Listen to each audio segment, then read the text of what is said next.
Asdaqal hadisi kitabullah wa khairal hadi hadi Rasulillah sallallahu alaihi wasallam wa syarrul umuri muhdatsatuha wa kullu muhdatsatin bid'ah wa kullu bid'atin dhalalah wa kullu dhalalatin finnar wa bisanadil muttasili ilal imamil muallif rahimahullah ta'ala wa nafa'ana bi ulumihi fid dharain amin. Qol wa sahibul jabairi, dan orang yang menggunakan perban.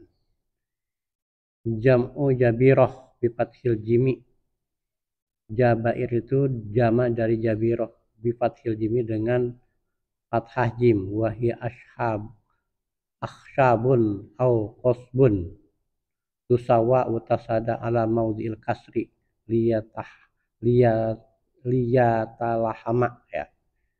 Yang disebut jabiroh itu adalah bambu atau kayu yang dipasang di tempat orang yang patah supaya patahannya itu jadi bersatu, ya. Yamsahu alaiha, dia itu mengusap di atasnya, bil ma'id, dengan air, illam yumkinhu naz'aha li khaufi dhararin mimma sabaqo. Dia menghapusnya dengan air, mengusap dengan air jika tidak dimungkinkan untuk melepasnya karena takut terjadi kemadorotan seperti yang diungkapkan. Nah, jadi maksudnya orang itu kalau lagi luka patah tulang kan dipasang inian, dipasang perban, ya, dipasang perban atau disopak, ya.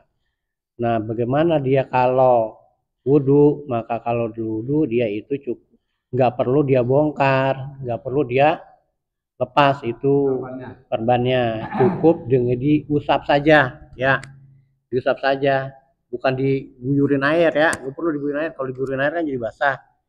Air sekedar macak-macak gitu, ya, sekedar basah, diusap aja. Di sana, di sini nih ada anggota wudhu kita di sini kan, di misalnya ada kita patah tulang di sikut gitu kan, nanti sih pasang perban di sini, maka nggak usah dibasuh begitu, cukup diusap aja, ya, karena merepotkan. Demikian juga nanti ada juga kayak model tensoplas, ya, tensoplas, ya, atau plester, ya. Itu kalau umpamanya dibuka plester atau tensoplasnya itu menyebabkan kemadorotan, maka cukup aja kita usap aja begitu. Wayatamamu, dan bertayamum juga sohibul jabairi bima wajiha wayadihi kama sabab. Maka si orang yang pakai ban tadi itu bertayamum mengusap di wajah dan tangannya sebagaimana yang telah dijelaskan. Nah, jadi kalau kasusnya bertayamum, maka dia juga bertayamum. Nah, di bagian yang ada perban tadi, ya, ada plester tadi, maka dia ya diusap aja begitu, ya. Wa yusolli, dan dia sholat, wala i'adata alaihi, dan tidak perlu mengulang, in kana wadu'aha al jabair, jika dia itu sudah sembuh, ya.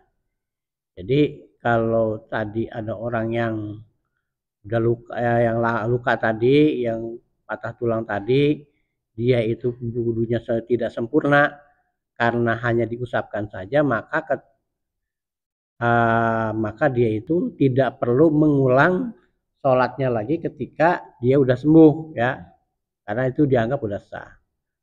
Ala tohirin, ya, ketika dia suci.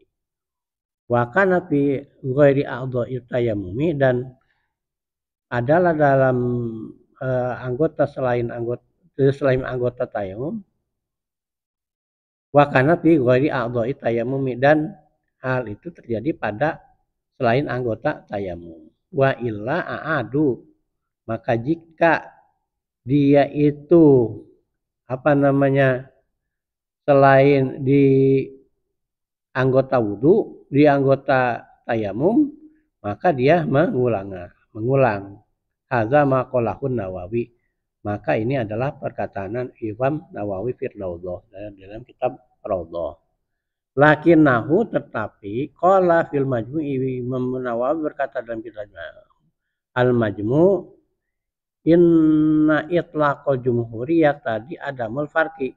Sesungguhnya kemutlakan yang dimaksud oleh jumhur ulama itu menuntut kepada tidak adanya perbedaan. Jadi tidak perlu dibedakan antara di anggota wudhu dan anggota tayamum dan anggota tayamum itu tidak perlu diulangin lagi ya. Ai baina adoi tayamum wa ghairiha, yaitu antara anggota tayamum dan yang selainnya.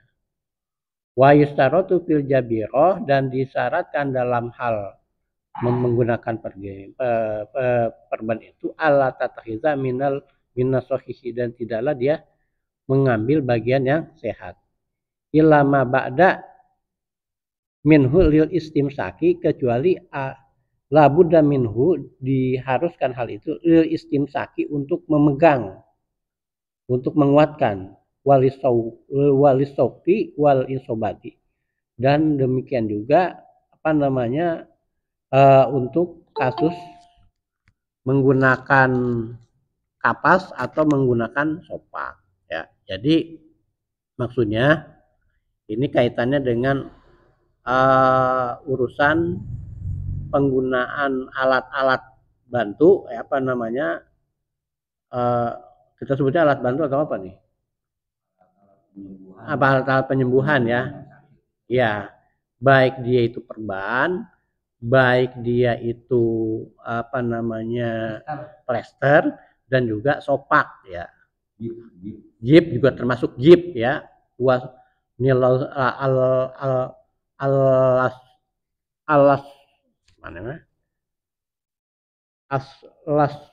Laswak itu artinya dia itu inian kalau di sini disebutkan yalsaku bil jarhi min khotkin au khotnin, yaitu apa yang bisa menempel pada bagian yang luka dari bentuknya itu kain perca atau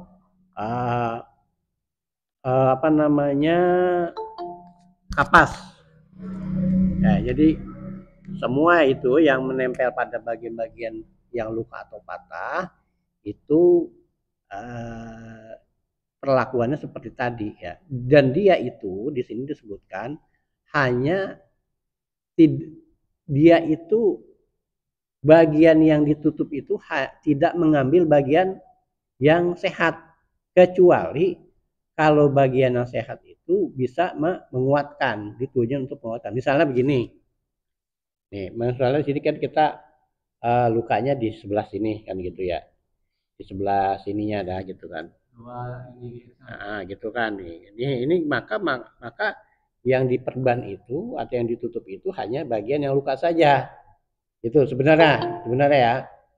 Tapi kan dalam kenyataannya perban atau sopak atau apa juga mengambil tempat yang bukan daerah yang luka. Nah, maka itu juga diperbolehkan gitu. Maka ke semua bagian yang ada perbannya itu, perban dan penguatnya ini, termasuk bagian-bagian yang diusap saja ketika wudhu dan diusap saja ketika tayamum.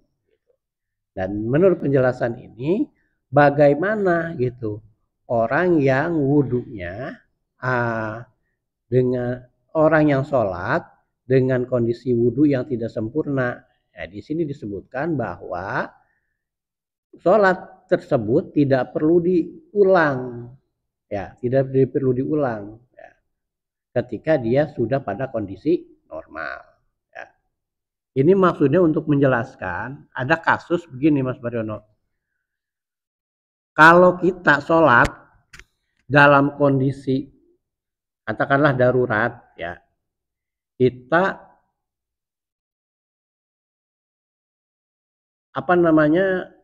kita sholat fardu, udah masuk sholat fardu, tapi pakaian kita ketika itu najis, ya, najis, bersih, ya, kena najis gitu ya. Kita lagi kemana-mana gitu, kita nggak bawa sarung, kita nggak bawa salin gitu.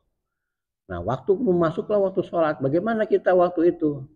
Ketika itu kita sholat saja walaupun misalnya pakaian kita itu najis. Maksudnya Baju apa celana atau misalnya juga celana. Kenapa Kak?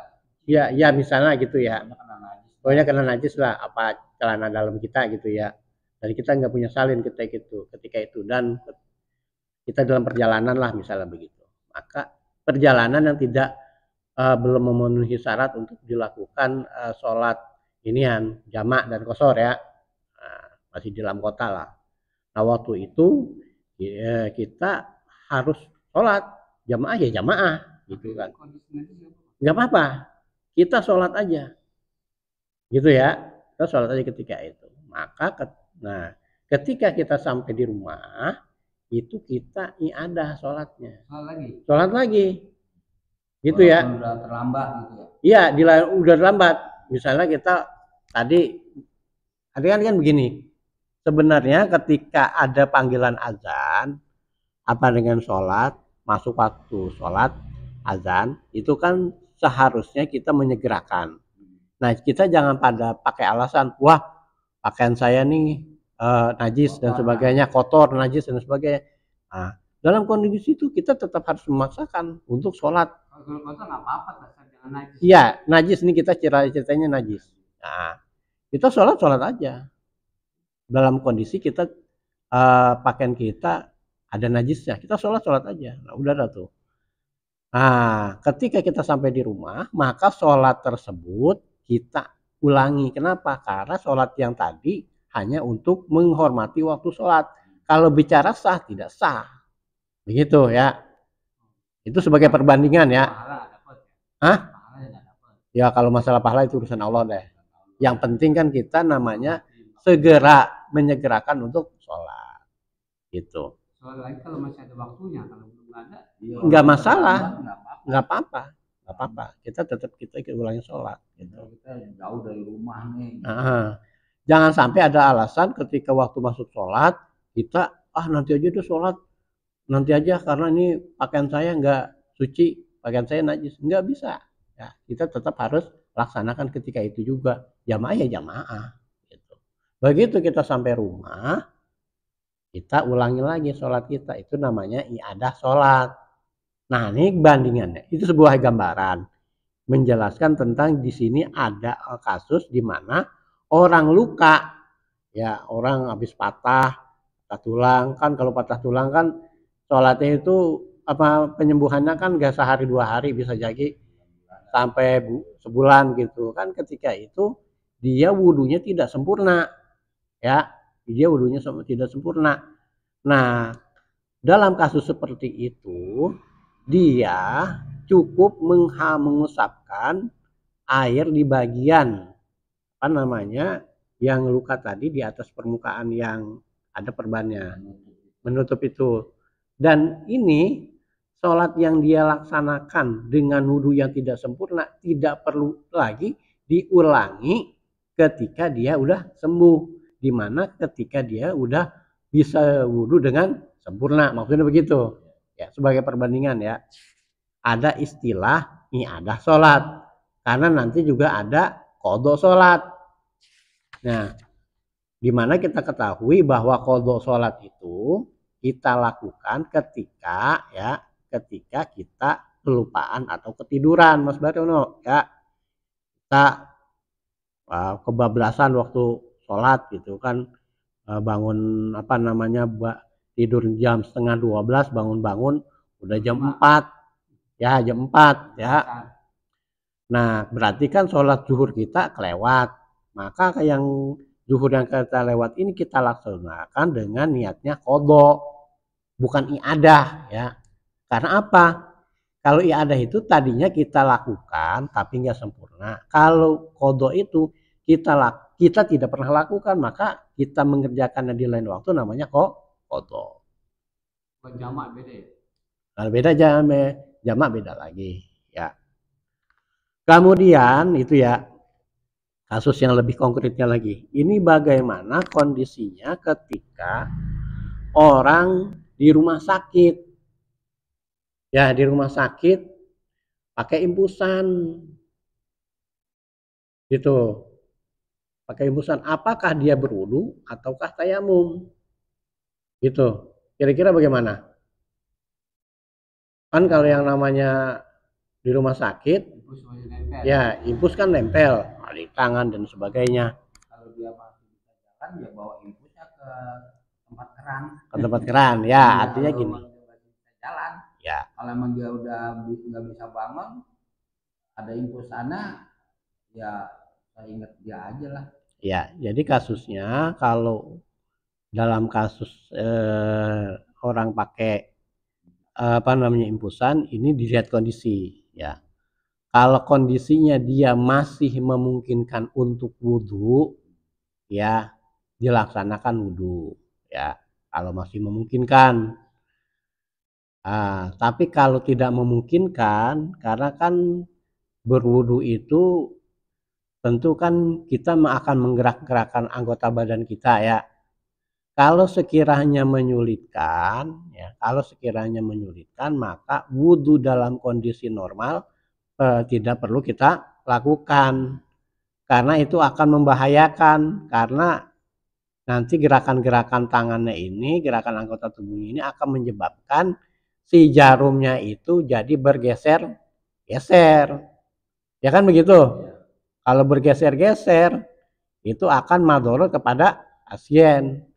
Bagaimana kemudian? Ya, di sini yang perlu kita lakukan cukup dengan cara berwudu menggunakan lap saja. Kita lap, gitu ya. Ambil lap, waslap, ya. Ya, gitu ya, waslap. Ya, itu ketika yang sakit itu memungkinkan melakukannya sendiri, lakukan sendiri. Ya, masih bisa gitu kan, ambilin dibantu sama yang nungguin, sama suster, dia lap-lap sendiri, kayak gitu. Dalam hal ini kita nggak perlu kumur-kumur, kemudian istintar ya. Pokoknya bagian-bagian yang rukun saja, muka, tangan, kepala, kaki, udah kita lakukan dengan waslap. Tapi kalau memang tidak bisa juga dilakukan, ya. Tapi kayaknya kalau sampai titik ini kita bisa lakukan, ya, bisa lakukan, ya. Jadi alternatifnya seperti itu. Jadi jangan sampai ditinggalkan sama sekali, ya. Nah kemudian bagaimana posisi sholatnya? Posisi sholatnya karena kita lagi apa namanya pasien ketika itu pakai apa namanya selang dan sebagainya, maka tidak perlu sholatnya dengan posisi sholat yang normal. Cukup aja berbaring dan pakai isyarat. Jadi dalam kondisi seperti ini, sholat itu jangan ditinggalkan, ya. Dan ini jadi perhatian bagi orang yang nunggu orang sakit. Seringkali kan begitu, ya. Seringkali apa namanya karena yang nunggunya ini nggak mau repot, udah dah. Misalnya yang kita tungguin, misalnya kita tungguin, mak kita udahlah, mau nggak usah sholat aja. Jangan begitu. Jadi ini di sini perlunya kita membimbing yang kita sedang tunggu sakit untuk melaksanakan kewajibannya untuk sholat gitu, dengan kondisi yang memungkinkan. Jadi nggak perlu orang di rumah sakit itu pakai tayamum segala, nggak perlu sebenarnya. Kenapa? Karena ada cara alternatif lain, yaitu dengan menggunakan apa namanya waslap untuk wudhu tadi. Istilahnya wudhunya wudhu kering lah, bukan wudhu basah. Ya, saya kira itu ya. Ini kondisi real ya yang pernah saya alami waktu menunggu orang sakit. Jadi diusahakan orang yang sakit itu jangan sampai meninggalkan sholat.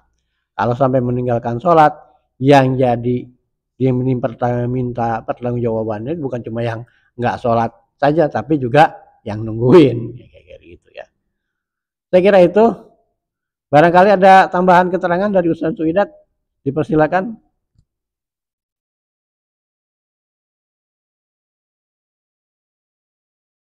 Ya, atau ada pertanyaan dari Bapak Ibu nih, kasusnya kasus real nih tentang sholat orang yang sakit di rumah sakit yang menggunakan infusan ya.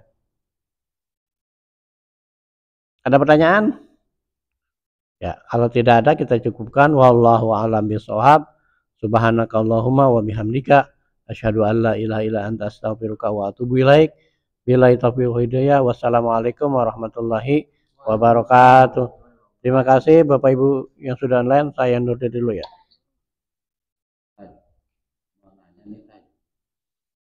Mati dulu.